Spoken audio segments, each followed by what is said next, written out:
ये लोग ठीक लोग नहीं है, तो हम अपनी अगली खबर की तरफ बढ़ रहे हैं। ठीक है क्या? एनालिसिस पावर के साथ हमारी क्लासेस होती हैं, निश्चित तौर पे काफी गुणवत्तापूर्ण क्लासेस होती हैं। तो जरा मेरे को 5 लाइन में अरावली लिख के दिखाओ। मैं एक प्रश्न दे रहा हूं, अरावली के महत्व को ताकि पक्ष और विपक्ष में अपनी बात करो। जल्दी से आप मुझे लिख के दिखाओ, मैं चेक करूंगा। आप अपने व्यूज दो प्लीज, क्रिएटिविटी चाहिए मुझे, हवाबाजी नहीं।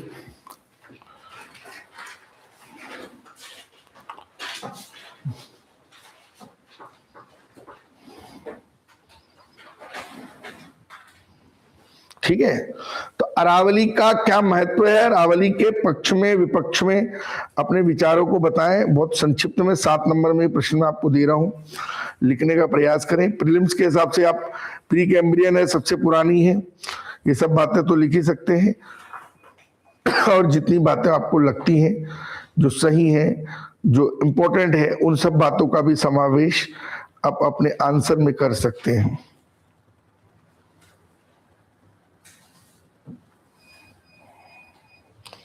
ठीक है ना?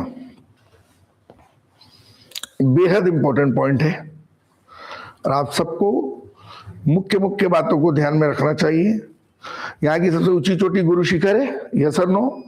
हाँ, गुरु शिखर यहाँ की सबसे ऊंची चोटी है। अभी तक क्या क्या एग्जाम में क्वेश्चन अरावली से आए हैं ज्योग्राफी के अंतर्गत, हम उनको भी यहाँ जरूर लिखने का प्रयास करेंगे। ठीक है क्या? क्योंकि निश्चित तौर पर हमें निकालनी अल्टीमेटली परीक्षा है, और परीक्षा के दृष्टिकोण से हम पढ़ाने के लिए जाने जाते हैं, है ना? तो हम अरावली को लेकर के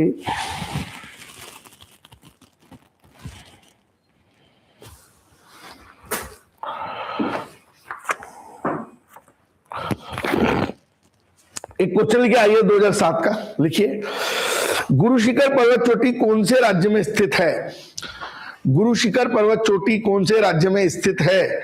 आईएएस 2007, ये राजस्थान में 1722 मीटर है, अरावली के अंदर है। क्वेश्चन आया हुआ है, थोड़ा ध्यान देंगे। जैसे 2016 में पीएससी ने धूपगढ़ पूछ लिया था, सतपुड़ा में। ठीक है, इस तरीके से एक प्रश्न लिखेंगे।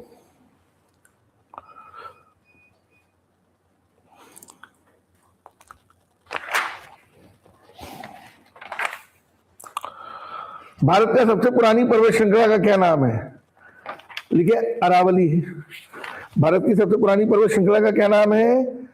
अरावली है। अंडरलाइन कर लें इसको भी। नवीनतम तो आपको पता ही है, हिमालय है, लेकिन सबसे पुरानी पर्वत श्रृंखला क्या है? वह अरावली है।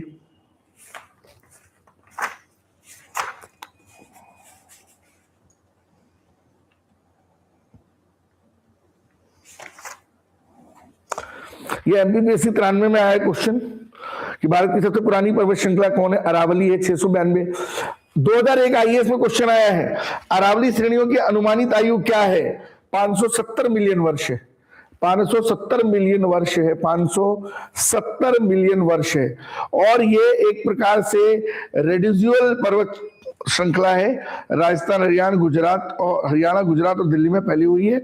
इनको हम अवशिष्ट पर्वत भी कहते हैं, क्योंकि बहुत ज्यादा अपर्दन के कारण ये जो है, इसके पर्वत जो है बहुत ज्यादा कट के नीचे हो गए हैं, और इसी गलती के चक्कर में खामियाजा भुगतना पड़ा और सुप्रीम कोर्ट की परिभाषा के दायरे में आ गए। तो ये अवशिष्ट पर्वत है, लिख लेंगे आप अंडरलाइन, अवशिष्ट पर्वत है। कैसे? ये अवशिष्ट को आप लिख सकते हैं रेसिडुअल। क्या? रेसिडुअल है या अवशिष्ट पर्वत है? रेसिडुअल है या अवशिष्ट ये पर्वत है? रेसिडुअल है या ये अवशिष्ट पर्वत है? तो प्रीलिम्स का खाचा भी हो गया है अकॉर्डिंग टू ज्योग्राफी, और मेंस का भी खाचा हो गया। ठीक है क्या? कोई दिक्कत? तो पक्का लिख लिया। तो क्या लिखा आपने अरावली में, जरा बताइए। इंग्लिश मीडियम वाले जरा बताइए आप इंग्लिश मीडियम लिख लिया? बोलिए, चलिए क्या बोला है, लिखा है आकृति, आपने बताइए क्या आपके विचार है, थोड़ा बताइए। देखो, ये सब आगे पार्ट पीछे सब पार्ट नहीं, क्लास में पढ़ रहे हैं, प्रॉपर रीडिंग राइटिंग रिविजन होना चाहिए, फोकस होना चाहिए। लिखोगे तो हम मानेंगे कि आप लिख रहे हो, बाकी मान्य नहीं है हमारी बातचीत का हिस्सा। उसकी गणित में अरावली फेल हो गई, इतने साल से पर्यावरण को बचा। पर्वत सब अरावली की परिभाषा से होना चाहिए। हो रही कि नहीं हो रही है? चाहिए। हो रही कि नहीं हो रही है, इस पर चर्चा बड़ा जोर शोर से उठी। आगे की तरफ बढ़ते हैं, आगे की तरफ बढ़े। बेहद इंपॉर्टेंट टॉपिक जो कि परीक्षा के दृष्टिकोण से ऑलवेज इंपॉर्टेंट पॉइंट इसको मैं मानता हूं। अवशिष्ट पर्वत है, ये जरूर याद रखना आप। कौन सा पर्वत है? अवशिष्ट। चलिए, अब ये WTO ने ग्लोबल पर्सपेक्टिव में जिस तरीके से व्यापार को प्रतिस्पर्धी बनाया है, सब लोग जाके शिकायतें WTO के पास करते। पहले तो WTO क्या है लिख लेते हैं, फिर बताएंगे चाइना जाके शिकायत क्यों किया। WTO का पुराना नाम है GATT, general agreement tariff and tax. अगला टॉपिक चालू हो गया, general agreement tariff and tax. उसमें 23 देशों ने बनाया था general agreement tariff and tax. आजकल अमेरिका ने इस शब्द को बड़ा फेमस कर दिया है, टैरिफ को, general agreement tariff and tax. उस समय 1947 में 23 देश थे। बाद में नाम मोरक्को सम्मेलन के बाद 1995 में इसका हो गया वर्ल्ड ट्रेड ऑर्गेनाइजेशन। आजकल 164 देश शामिल हैं। अभी रिसेंटली इसमें अफगानिस्तान जुड़ा है। और जो है महत्वपूर्ण बात यह कि WTO में आज की डेट में 164 देश हैं। हाल फिलहाल में WTO के पास जाके चाइना ने किसकी शिकायत की है? अरे किसकी शिकायत की है? भारत की। तो WTO व्यापार से संबंधित एक सिस्टम को मैनेज करने वाली ग्लोबल पर्सपेक्टिव संस्था है। ट्रेड हमारे सिलेबस में यूनिट 6 में ऑलरेडी है। सबसे बड़ा बिजनेस पार्टनर चाइना है, you know very well. Corona के पहले $88 बिलियन का ट्रेड था हमारा। सबसे ज्यादा एक्सपोर्ट जो हम आज की डेट में चाइना से कर रहे हैं और सबसे ज्यादा इंपोर्ट हम आज की डेट में अमेरिका को कर रहे हैं। You understand? अब शिकायत हो गई भैया भारत की, हमारी शिकायत हो गई। अब देखो शिकायत तो हो गई, क्या करें?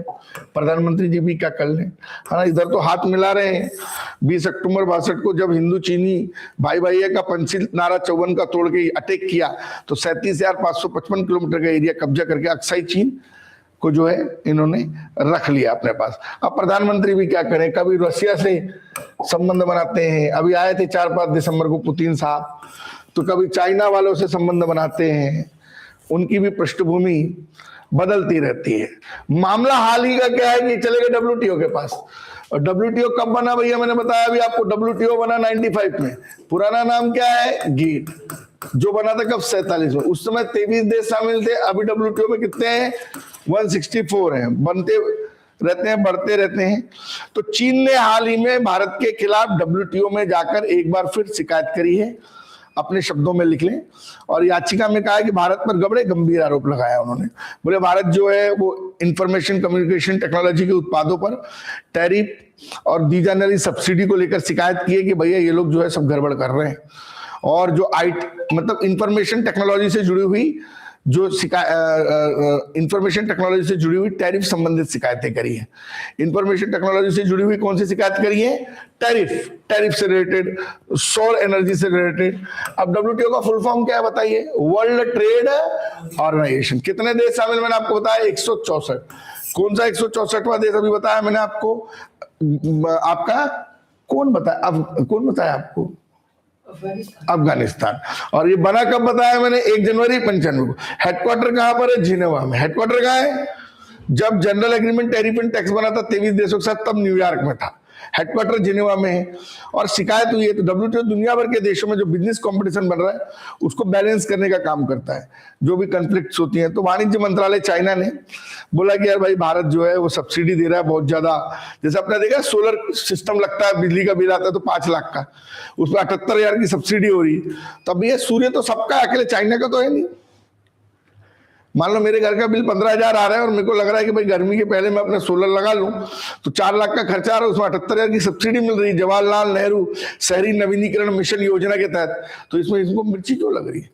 भाई 5,000 मेगावाट की क्षमता से सोलर एनर्जी को हम लोग आज बढ़ा के नॉन कन्वेंशनल लेवल पे 22,000 मेगावाट तक लेके जा रहे हैं। तो तकलीफ क्या है? शिकायत हो रही है कि सोलर पैनल को भारत लगा रहा है। लगाएंगे भाई, हमारी इच्छा हो रही है। खेत में लगाएंगे, गांव में लगाएंगे, हम अपना इंस्टीट्यूट के ऊपर लगाएंगे, हम अपना घर में लगाएंगे, सोलर एनर्जी को बढ़ाएंगे, विंड एनर्जी को बढ़ाएंगे, हाइड्रो पावर को बढ़ाएंगे। गाय भैंस के गोबर से गांव में बायोगैस लगा के हम तो बोलते हैं हम गैस